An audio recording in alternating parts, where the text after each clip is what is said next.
Mesdames, Messieurs, bonsoir. Le sommaire de cette édition. Le temps des fêtes est souvent synonyme de malbouffe, parfois accompagné de gâteries, mais attention à l'intoxication alimentaire.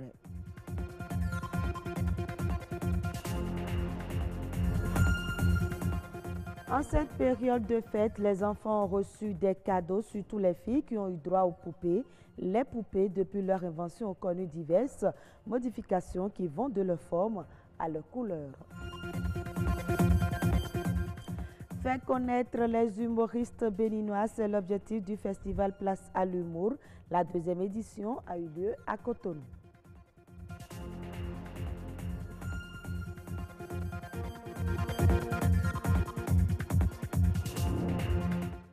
Merci de votre fidélité. Les fêtes de fin d'année riment souvent avec les débauches de table et bienvenue l'intoxication alimentaire, l'indigestion ou encore la malbouffe.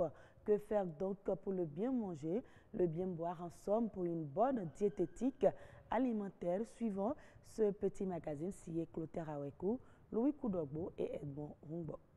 Par faute d'information, par ignorance ou par négligence, ou par envie de faire la vie, de s'éclater, ou par plus snobisme, nous mangeons mal ou nous buvons mal. L'air du temps que représentent les festivités de fin d'année voit prospérer ces mauvaises habitudes d'alimentation. Question de malnutrition, d'intoxication alimentaire, d'indigestion, de malbouffe, tout dans la tempérance, surtout de l'huile, du sucre et du sel. La bonne santé, le bien-être physique et mental riment bien avec le respect d'une diététique alimentaire équilibrée. Deux Béninoises prises au collet donnent leurs impressions. Les gens aiment le riz avec haricots toyoué. C'est ça que les gens aiment. Avec amio et télibo, nénoui et comment dire, assoakui, tout et tout, etc. Les boissons là, les petits enfants là, c'est sucrerie. Nous les grands, c'est bien. Maintenant, c'est moins cher aujourd'hui. Bien manger, c'est bonne digestion. Et tout d'être bien à l'aise. Notre alimentation, franchement, contribue à beaucoup de maux dont souffrent les gens aujourd'hui. Manger beaucoup plus de légumes. Vous voyez, il y a le beaumont, il y a plein de choses. Vous voyez, Dieu nous a tellement gâtés. On a plein de plantes, il y a des fruits. Franchement, je dirais, si on peut privilégier nos aliments locaux, manger sain, manger béninois, manger beaucoup plus de légumes, des fruits, les fruitins, les poissons, ok? Tout ce qui est local, quoi. Et puis on a la chance, on a des fruits. Donc, pour moi, éviter beaucoup plus l'alcool, surtout. Éviter de prendre trop d'alcool, pas d'excès. L'excès en toute chose nuit. Les spécialistes nutritionnistes nous renseignent davantage sur le bien manger, bien boire. Nous mettons comme une maison. Il y a une maison où il y a la toiture, il y a le mur et il y a la fondation. La fondation, c'est les carbohydrates, les glucides, le riz, la pâte, l'igname, tout ça là. C'est ça qui est la fondation. Maintenant, le mur qui est la construction, c'est la viande, les œufs, du haricot, du sésame, du soja, du lait. Hein, c'est ça la construction. Parce que quand l'organisme, il y a toujours des organes avec le temps, les tissus adipeux qui sont fatigués. L'organisme prend tout ça là pour réparer. Et donc il y a ça. C'est tout un travail aussi à ce niveau-là. Et maintenant, les aliments protecteurs, c'est là les légumes et les fruits. Et on en a. Il y a le moringa, il y a le fond tété, il y a le goma. Mais il ne faut pas les préparer et comme nous le faisons, on bout et puis après on essore et on enlève tout l'eau que nous on utilise au laboratoire. C'est ça qu'on verse dans le chromatogramme pour voir et ça nous indique la composition de la plante. Mais l'eau là, vous jetez ça. Et ce que nous, qui reste dans notre mortier, on ramasse, on jette, c'est ça que vous consommez. Et là, il n'y a que des traces des choses. On dit, mais il y a du fer dans ceci, je mange, mais il n'y a pas j'ai toujours des problèmes d'anémie.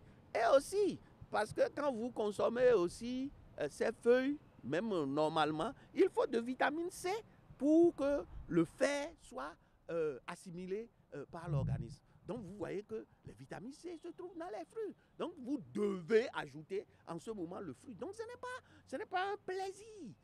On dit Yovo Douma du dessert. Donc pour nous, c'est les Yovo qui prennent de dessert. Non, tout le monde doit prendre de dessert. C'est ça. La salade, c'est pour tout le monde. Ce n'est pas obligatoirement les feuilles de laitue. Si vous avez de tomates, de l'oignon, peut-être un concombre acheté, de cornichons achetés ici et coupés, vous mélangez un peu de vinaigrette, pas beaucoup d'huile, mais vous allez manger aussi de la salade. Parce qu'il faut des choses crues aussi pour notre organisme. La bonne diététique alimentaire passe bien par la bonne mastication, c'est-à-dire bien mâcher les aliments dans la bouche, enfin un bol alimentaire bien digeste à l'estomac. Les gens doivent bien mâcher les aliments. Parce que quand vous ne mâchez pas bien, vous donnez du boulot à l'organisme. Et vous pensez que tout va bien jusqu'au jour où l'organisme maintenant réclame. Parce que quand les désordres commencent, vous allez voir les anomalies. Après les anomalies, c'est les signes cliniques. Les signes cliniques, c'est l'hôpital et c'est la mort. Avec l'invasion des organismes génétiquement modifiés OGM aux grandes dames des produits ou aliments bio, lesquels inondent nos assiettes et nos verres, le bien manger et bien boire relève d'une quadrature du cercle. Nous dirons aux agriculteurs de faire attention avec les OGM, pas beaucoup d'engrais. On n'a qu'à privilégier l'engrais à base de, d'instruments, de matières fécales, des trucs naturels. On en a besoin, c'est vraiment important, ok? Éviter tout ce qui est chimique, je dirais, privilégions les engrais, je dirais, traditionnels. Et voilà, pour sauvegarder la nature et permettre aux Africains de vivre longtemps comme nos aïeux le faisaient. Plusieurs paramètres comptent dans une diététique alimentaire équilibrée. Sobriété, tempérance en restent les maîtres mots, assortis d'une activité sportive régulière. Et cela, nutritionnistes, diététiciens et autres médecins généralistes s'accordent sur ce mode d'emploi. Les poupées, depuis leur invention, ont connu diverses modifications, des modifications au niveau de la couleur, des formes et des sons qu'elles produisent. Sylvania Tchanou s'est intéressée à cette évolution des poupées. Un reportage. Elles ont repris les traits des personnages des bandes dessinées ou de cinéma. Elles, ce sont les poupées. Existantes depuis des décennies, elles ont connu plusieurs modifications au fil du temps. Moi, je vends des jouets depuis 35 ans. Quand j'avais commencé à en vendre, il existait des poupées en plastique dont les bras étaient collés à leur corps. Après, nous avons eu celles en bois fabriquées par les menuisiers. C'est après qu'il y a eu celles des Blancs. Avant, il y avait des poupées qui n'existent plus aujourd'hui. Et comme poupée, je peux dire, il y avait une poupée qui gardait des livres, ou qui lisait les alphabets, les mots, un peu de tout ça. Avant, les poupées importées n'existaient pas comme les anciennes. Il y en avait de tout. Quand les acheteurs venaient, ils préféraient les anciennes aux quelques poupées importées disponibles. Mais en ce temps-là, les poupées n'étaient pas chères. Qu'elles soient artisanales ou modernes, les poupées diffèrent les unes des autres. Certaines poupées intriguent, terrorisent, séduisent et fascinent plus d'un. Elles laissent des traces dans l'imaginaire populaire. La plupart des enfants maintenant là, utilisent des poupées importées parce qu'ils voient que les poupées importées souvent font des gestes, parlent, tout ça là. Donc ils s'intéressent plus aux poupées importées que les poupées africaines. Les poupées qui existent aujourd'hui, il y a des poupées rampantes qui rampent. Là, ça permet à l'enfant, peut-être un enfant de 3 mois ou 4 mois, qui s'assoit déjà. En rampant la poupée, il essaie de suivre la poupée, ça l'amène aussi à vite ramper. À part ça, il y a les poupées qui chantent. Vous voyez, il y a des poupées qui ont des tétines dans la bouche et lorsque tu fais sortir la tétine, elle commence par pleurer. Tu replaces la tétine, elle se tait. Destinées à l'amusement des enfants ou à la décoration, les poupées restent et demeurent la principale attraction en période de fête. Deuxième édition du festival Place à l'humour. Plusieurs artistes humoristes ont égayé le public. Cette année, l'objectif d'un tel événement est d'avoir un creuset pour les humoristes du Bénin afin de les faire connaître du public. Un reportage, Lazamiga Abiti Sabidi. Pour cette deuxième édition du Festival international de l'humour, les humoristes béninois, à travers leurs prestations, ont tenu en haleine le public.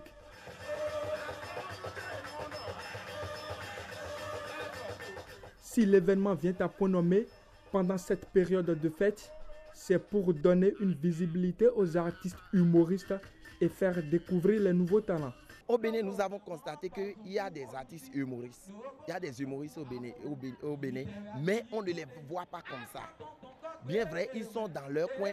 Déjà, on a l'habitude de se voir, mais pas à moment. On ne se voit pas comme ça. Donc, il faut un creuset qui doit réunir ces artistes-là, ces artistes humoristes. Et comme ça, désormais, dès qu'on va dire qu'on a besoin des artistes humoristes, on a déjà un répertoire de ces artistes. Et ceux-là qui veulent aussi en faire carrière, nous allons profiter pour organiser aussi des formations, inviter aussi d'autres aînés qui sont dans le domaine pour venir nous donner aussi des formations pour que nous soyons beaucoup plus aguerris. Ma joie est très énorme, elle est immense. Parce qu'il faut des choses comme ça. Vous voyez? Bon, alors les choses de chez nous, les humoristes, tu vois, non, il faut ça, il faut ça, il faut ça. Vraiment, il faut ça, c'est ma joie. Le rire est thérapeutique et empêche l'homme de sombrer dans la solitude et l'affliction. Si l'humour est un moyen d'expression, il est diversement apprécié d'une culture, d'une région et d'un point de vue à un autre. Vous savez, l'humour, c'est quelque chose qu'on pourrait expliquer à plusieurs manières. Parce que toute personne en lui-même déjà est humour. Mais il y a un talent qui vit en chacun de nous et ce n'est pas tout le monde qui pourra monter sur un podium pour pouvoir démontrer son talent. Donc certains aujourd'hui le font. Donc à travers cela, nous arrivons à tirer plus de leçons. L'humour nourrit son homme. D'autres croient que ce n'est pas un métier, mais c'est un métier. Parce que créer un texte comme ça pour faire rire les gens, c'est pas facile. C'est pas du tout facile. Parce que tu dois t'asseoir. Ça prend même des mois. Pour créer un texte, ça prend même des mois. Parce que tu dois réfléchir, qu'est-ce que je peux mettre dedans pour que les gens puissent rire. Mais en même temps, ça doit véhiculer une leçon. Alors que quelqu'un qui rit pendant 5 minutes, il est guéri. S'il souffre de n'importe quel mot pour le moment, déjà il est guéri. Même s'il a n'importe quel souci, en même temps c'est parti. Les humoristes béninois commencent par s'afficher sur les grands festivals nationaux et internationaux. Au cours des grandes manifestations qu'on commence par voir maintenant les artistes humoristes béninois. À partir de maintenant, nous voulons commencer par défendre les couleurs nationales.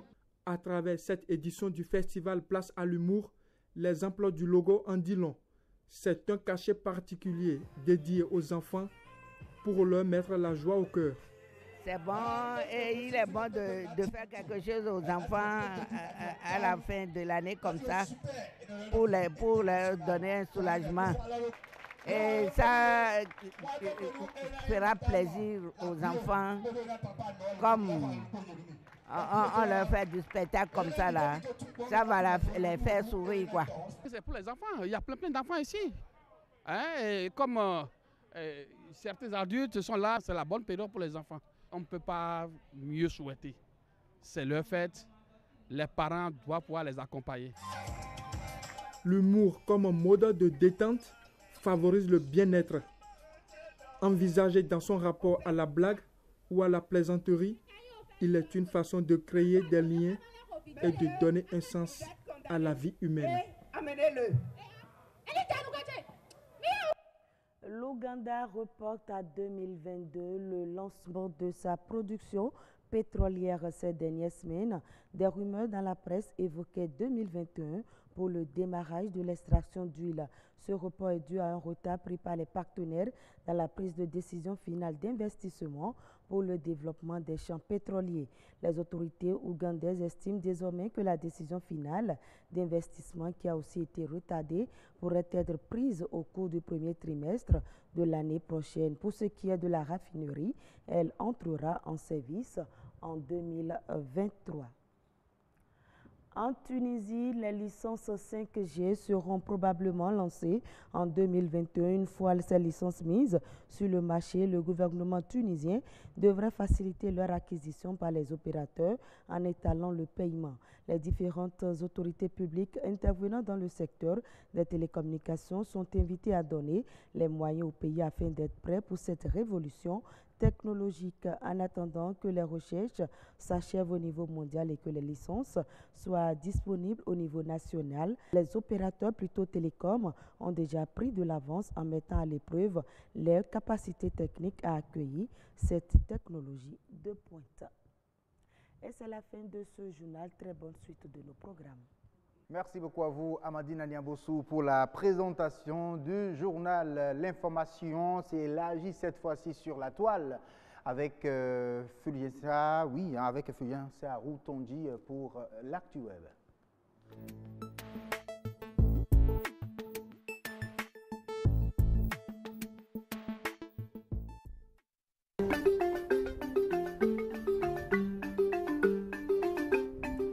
À l'horizon 2030, Abomey-Calavi sera une véritable écocité. C'est l'ambition du gouvernement pour la commune. Les travaux de viabilisation et de construction de logements sociaux ont été lancés lundi dernier. Selon le ministre du Cadre de vie et du Développement durable, José Tonato, ce programme immobilier est conçu autour d'un modèle novateur qui facilite les conditions d'accès au logement. Il sécurise aussi bien l'acquéreur que le promoteur du point de vue des risques des ressources financières engagées. Ces logements seront accessibles à un coût compétitif, a ajouté le ministre. La centrale électrique Cypriel 5, d'une capacité de 390 MW, sera construite à Jacquesville, en Côte d'Ivoire. La nouvelle infrastructure va permettre à la Côte d'Ivoire de doubler sa capacité énergétique et d'atteindre 4000 MW en 2020. C'est le résultat issu de la signature de l'accord entre l'État ivoirien et le groupe Eranov. Ces innovations vont permettre au pays de produire de l'énergie sans une consommation additionnelle de gaz et d'optimiser le coût de production. La Côte d'Ivoire envisage de devenir un leader énergétique d'ici 2020 dans la sous-région ouest africaine.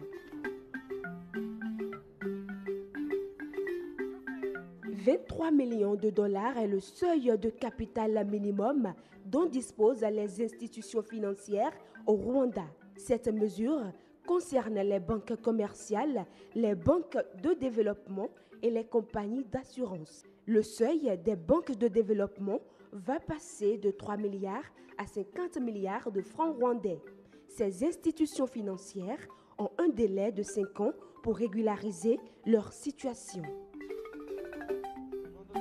Le nouveau siège Skyrad 2.0, exposé au Salon des équipements aéronautiques en Allemagne, va permettre aux passagers de voyager debout. L'utilisation de ce siège contribue à la réduction de la consommation du carburant, ce qui implique l'augmentation du nombre de passagers. À l'heure actuelle, les ultra-low-cost carriers desservent plusieurs continents. C'est ici que prend fin l'actualité sur la toile. À très bientôt.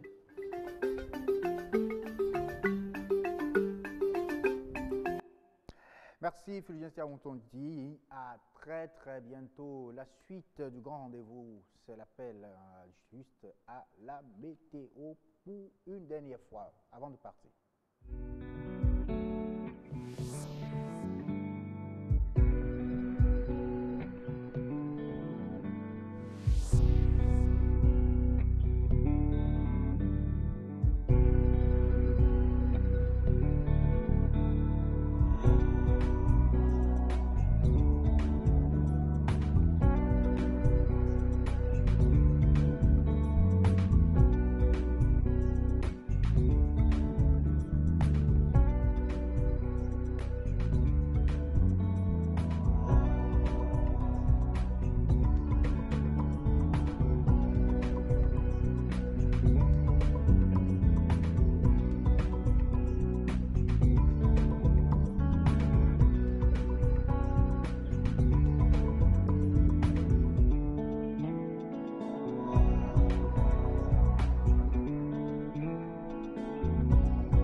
Merci à tous de nous avoir suivis. C'était le grand rendez-vous demain 19h00. On va se retrouver pour un nouveau numéro. Ciao.